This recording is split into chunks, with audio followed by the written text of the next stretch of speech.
says in Daniel 12, as we began, at that time it said, we saw Michael, the great prince who protects your people, will arise. There will be a time of distress such as never happened from the beginning of nations until then. But at that time, your people, everyone whose name is found written in the book, will be delivered. Multitudes who sleep in the dust of the earth will awake, some to everlasting life, others to shame and everlasting contempt.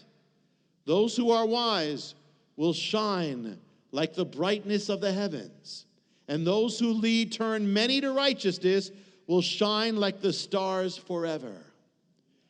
Polarization, the bad and the good together.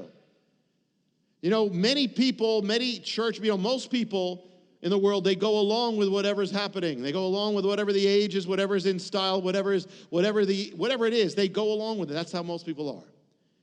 Most people, if they're in a communist country, okay, we're all communists now. They take over, we're communists. They take over, we're Nazis. They took over, we're this. Only the few stand no matter what goes on around them. Most people go along with the darkness, the majority. Even so-called church leaders, many of them coming out suddenly discovering that God changed his entire word, and now they will perform homosexual weddings and celebrate. Really? They're doing what liberals would not have dreamed of doing even years ago. They have nothing to do with standing with God at all. But it's so dark. So when it gets dark, we have to go the other way. The darker it gets, we have to go the other way. The world goes south, we have to go north. The culture goes west, we go east.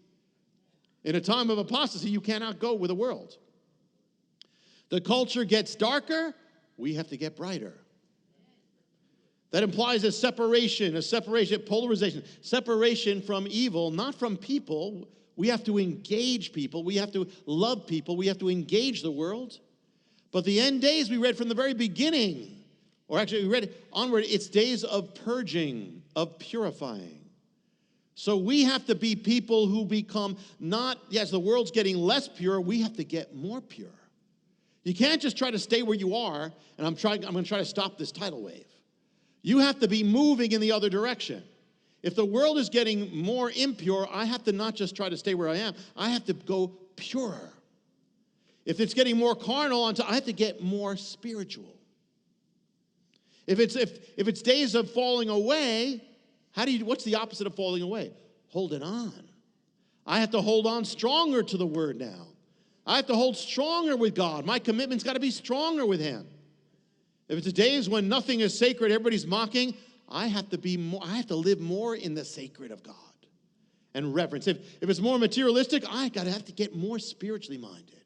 And I have to get more in the presence of God, more in prayer, more in God's presence, like Elijah.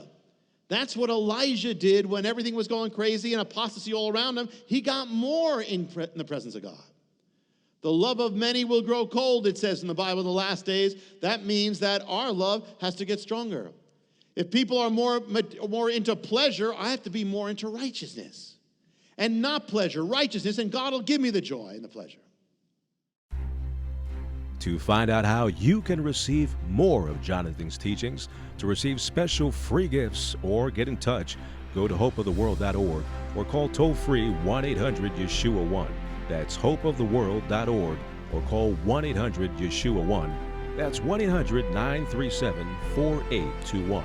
You can also get more at Jonathan Cahn's Facebook page or write us direct at Hope of the World, Box 1111, Lodi, New Jersey 07644, USA.